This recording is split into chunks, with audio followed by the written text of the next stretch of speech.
ভারপ্রাপ্ত রাষ্ট্রপতি হিসেবে দায়িত্ব পালন করছেন হাফিজউদ্দিন আহমদ। দিনের কর্মসূচি সহ সার্বিক বিষয়ের খবর জানাতে সংসদ ভবন এলাকায় তার বাসভবনের কাছ থেকে যুক্ত হচ্ছেন নাজমুস সাকিব। সাকিব, ভারপ্রাপ্ত রাষ্ট্রপতি হাফিজউদ্দিন আহমেদের আজকের কার্যসূচি কি তথ্য আছে আপনার কাছে জানাবেন?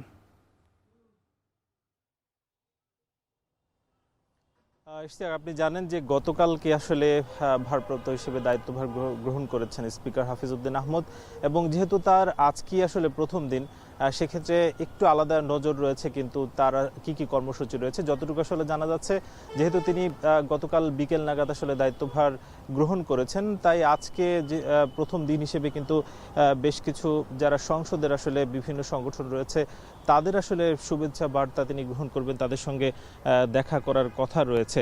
এর বাইরে আসলে বড় ধরনের কোনো কর্মসূচি আসলে তার নেই, কারণ এখনো পর্যন্ত যে ধরনের আসলে তার শিডিউল তৈরি হওয়ার কথা সেগুলো এখনো জানা যাচ্ছে না।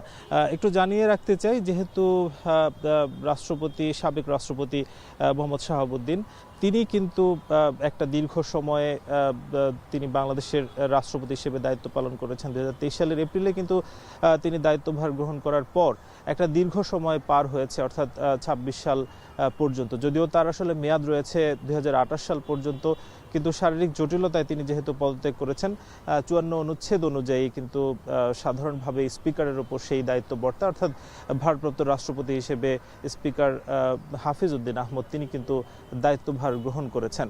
স্বাভাবিকভাবেই যেহেতু স্পিকার এখন রাষ্ট্রপতির দায়িত্বভার গ্রহণ করেছেন, ফলে স্পিকারের পদটাও সেই হিসেবে সেই দায়িত্ব কিন্তু গ্রহণ করার গতকালকে আসলে গ্রহণ করেছেন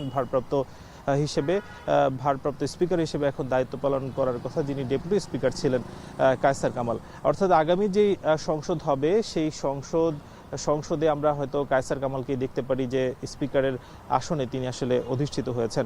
একটু জানিয়ে রাখতে চাই যে যেহেতু সংবিধানের বাধ্যবাধকতা রয়েছে 103 অনুচ্ছেদ অনুযায়ী 90 দিনের মধ্যে রাষ্ট্রপতি নিয়োগ দিতে হবে, ফলে বলাই যায় যে আজ থেকে 90 দিনের যেই কাউন্টডাউন সেটা আসলে শুরু হয়ে গিয়েছে, এবং এই 90 দিনের মধ্যে আসলে যারা সংসদ সদস্য রয়েছেন তাদের সংখ্যাগরিষ্ঠতার মতামতের ভিত্তিতেই নতুন করে আসলে রাষ্ট্রপতি আসবেন। তবে কে আসলে পরবর্তী রাষ্ট্রপতি হতে যাচ্ছেন সেই ধরনের নানা জল্পনা কল্পনা কিন্তু রয়েছে।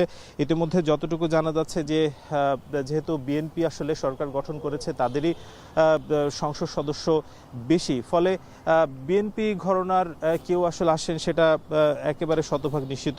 তবে এর মধ্যে বেশ কয়েকজনের আসলে নাম শোনা যাচ্ছে, তার মধ্যে বিএনপির জ্যেষ্ঠ নেতা যিনি খন্দকার মোশাররফ হোসেন, তার নাম আসছে। এছাড়াও মহাসচিব হিসেবে যিনি রয়েছেন মির্জা ফখরুল ইসলাম আলমগীর, এই দুজনের নাম সবচেয়ে বেশি শোনা যাচ্ছে। এর বাইরেও আসলে মঈন খান এবং নজরুল ইসলাম খানের নামও কিন্তু আলোচনায় রয়েছে।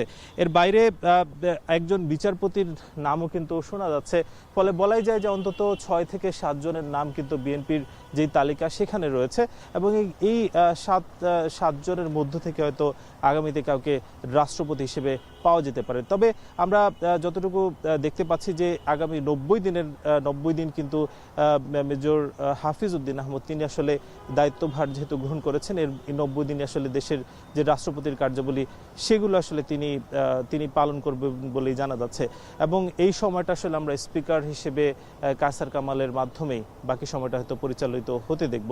এই ছিল জাতীয় সংসদের যিনি ভারপ্রাপ্ত রাষ্ট্রপতি হিসেবে আছেন হাফিজউদ্দিন আহমদ, তার বাসভবন থেকে সবশেষ। ভারপ্রাপ্ত রাষ্ট্রপতি হাফিজউদ্দিন আহমদের দিনের কর্মসূচি নিয়ে জানাচ্ছিলেন নাজমুস সাকিব।